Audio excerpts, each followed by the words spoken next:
विधानसभा निर्वाचन रे ओडिशा रे बीजेपी रो विजय और बिजु जनता दलर पराजय पर राज्य रे राजनीति अनेक किछि बदली जाइछि।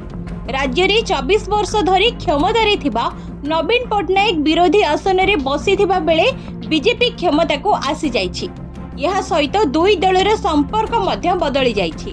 पूर्वर जातीय स्तर रे अनेक प्रसंग रे बीजेपी को समर्थन करि आसुथिबा बीजेडी एबे विरोध करबाको घोषणा करिछि। किंतु बीजेडी रो एही विरोध बीजेपी को चिंतारे पकाइबो कि? एथर लोकसभा रे बीजेडी रो कोनोसी सदस्य नाहांती, किंतु राज्यसभा रे दलर 9 जण सदस्य रहिछंती। सेपटे लोकसभा रे एथर बीजेपी रो आसन संख्या मध्य ह्रास पाइछि। एहा द्वारा लोकसभा रे दलर शक्ति ह्रास पाइछि। केवल एतिकी नुहे, राज्यसभा रे बीजेपी पूर्व तुलना रे दुर्बल होई जाइछि, कारण राज्यसभा रे बीजेपी रो सदस्य संख्या 86 को खसी आसीछि। एनडीए रो सदस्य संख्या 101 को ह्रास पाइछि। 245 सदस्य विशिष्ट राज्यसभा रे मैजिक नंबर हेउछि 113, अर्थात दल और मेंट संख्या गरिष्ठतारो दूर रे अछि। निकटरे केतेक मनोनीत सदस्यଙ୍କ अवसर और बीजेपी रो केतेक राज्यसभा सदस्य लोकसभा निर्वाचित हेबा परे बीजेपी रो आसन संख्या कमी जाइछि।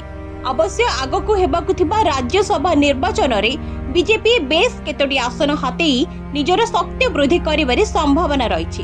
किंतु से पर्यंत राज्यसभा रे आसन संख्या बीजेपी पाई चिंतार कारण रहिबो। आगकू सरकार केतेक गुरुत्वपूर्ण बिल संसद रे आगत करबाकू जाउछंती, किंतु राज्यसभा रे संख्या गरिष्ठता नथिबारु बिल पास करबा बीजेपी पाई कष्टकर होई पारे। ए परिस्थिति रे बीजेपी पाई पुणी थरे बीजेडी रो समर्थन दरकार पड़ी पारे।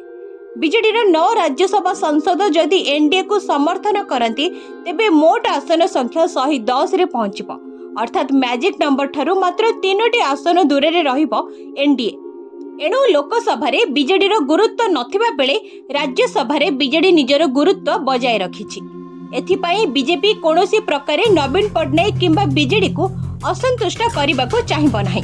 राज्य रे भी बीजेपी सरकार बीजेडी नेता मानक विरोध रे सेतेटा आक्रामक न हेबा संभावना रहिछि। एणु जेउ दुर्नीतिग्रस्त बीजेडी नेता मानक विरोध रे कार्यानुष्ठान कथा कहि बीजेपी क्षमता को आसीछि, ताहा एबे संभव होई न पारे। मोटामोटी भावे बाहर को बीजेडी को विरोध कले भी भितरिया बीजेडी सह निजर पुराना संपर्क बजाय रखिबाको चाहिबो बीजेपी। यार आउ एक दिग मध्य रहिछि। ओडिशा रे बीजेडी को शक्तिहीन करी कांग्रेस को सुजोग देबाको चाहिबो नाही बीजेपी। एणु बीजेडी तिष्ठे रहिले ही बीजेपी पाई सुविधाजनक हेबो।